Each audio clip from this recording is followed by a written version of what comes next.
तो नमस्कार। आज का टॉपिक अपना अब चलेगा कक्षा 10वीं संस्कृत के सारे जो आरबीएसई ने मॉडल पेपर जारी करे हैं उन्हीं मॉडल पेपर का आप लोगों को अभ्यास करवाया जाएगा। और आज अपन खंड फर्स्ट जो है अपठित अवबोधनम से एक सरल गद्यांश से जो हमारे बोर्ड में 8 नंबर का आ रहा है उसी से पहला गद्यांश पढ़ेंगे अपन। अस्ति देवलाख्यो ग्रामः तत्र राजसिंहः नाम राजपुत्रः वसति स्म। एकदा केनापि आवश्यक कार्येण तस्य भार्या बुद्धिमती पुत्रद्वयोपेता पितृगृहं प्रति चलिता। मार्गे गहन कानने सा एकं व्याघ्रं ददर्शः।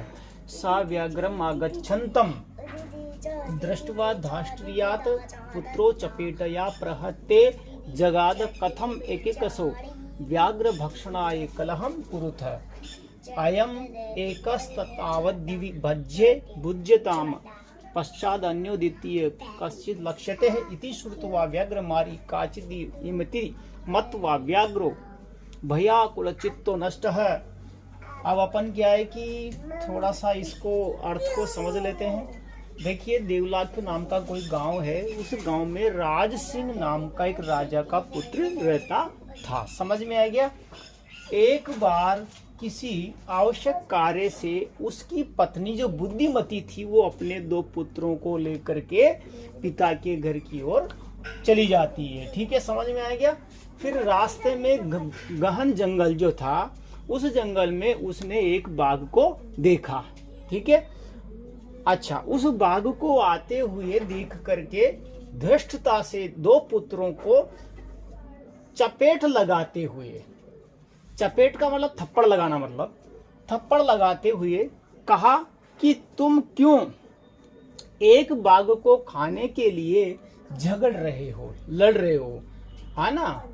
अयम एकस्तावज बज्जे, अभी तो तुम एक को ही बांट के खा लो, पश्चात अन्य द्वितीय कश्चित्, फिर बाद में दूसरा दिख जाएगा, कोई बात नहीं, आप एक बाघ को ही खा लो। इति श्रुत्वा, ऐसा सुन करके व्याघ्र मारी काचिदिम मत्वा, अर्थात ये सुन करके जो शास्त्रों में व्याघ्र को मारने वाली कही जाती है ना, माँ दुर्गा वगैरह जो भी है देवी, ऐसा मान करके वो बाघ भय से आकुल होकर के कहता है कि नष्ट हो गया, मारा गया मैं तो। और ये हमने देख लिया थोड़ा सा अर्थ। एक पदेन उत्तर था। एक पदेन का मतलब होता है एक शब्द में उत्तर देना। यहाँ पर पहला प्रश्न है राज सिंह कुत्र वसति स्म। सबसे पहले अपने को कुत्र का अर्थ आना चाहिए कहाँ।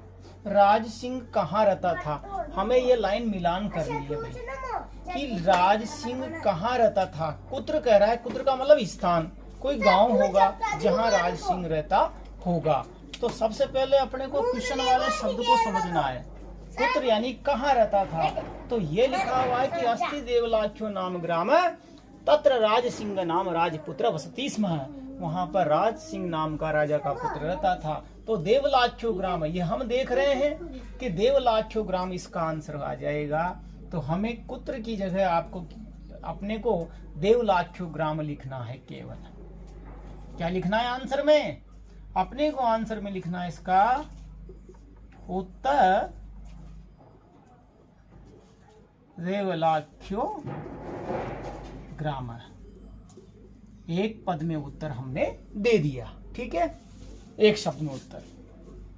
इसके बाद में ब वाला जो प्रश्न है, राज सिंह भार्या, भार्या का मतलब होता है पत्नी की मासित, यानी कि राज सिंह की पत्नी कौन थी। तो यहाँ पर कहीं देखो आप उसका नाम आया होगा, ये रहा, तस्य भार्या बुद्धिमती, उसकी पत्नी का क्या नाम था, बुद्धिमती। तो अपने को यहाँ पर उसकी पत्नी का नाम लिखना है। यहाँ पर क्या करना है, किम, यानी कि यहाँ पर उसकी पत्नी का नाम अपने को लिखना है बुद्धिमती। इसमें कोई समस्या नहीं है। इसके बाद में पूर्ण विराम लगाना है। अगला प्रश्न, आवश्यक कार्येण भार्या बुद्धिमती कुत्र चलिता, यानी कि अपने जरूरी काम के लिए जो उसकी पत्नी थी बुद्धिमती वो कहाँ चली गई थी। तो कहाँ चली गई, तो यहाँ हमने देखा था कि वो देखो तस्य आवश्यक कार्येण तस्य भार्या बुद्धिमती पुत्र द्वयों पिता, 2 पुत्रों को लेकर के पिता के घर की ओर चली गई। तो यहाँ आ जाएगा पितृगृहम। इसका उत्तर क्या होगा, पितृगृहम। आ गया समझ में? पितृग्रहम चलिता, प्रतिचलिता, सॉरी,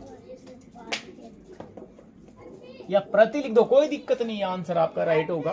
इसके बाद में है द वाला, बुद्धिमती गहन कान्य किम ददर्श है। बुद्धिमती ने, जो बुद्धिमती थी, उसने एक भयंकर जंगल में क्या देखा? अब क्या देखा होगा? बाघ देखा होगा, और क्या देखेगी? तो ये रहा, देखो, सा एकम व्याघ्रम ददर्श है, उसने एक व्याघ्र को देखा।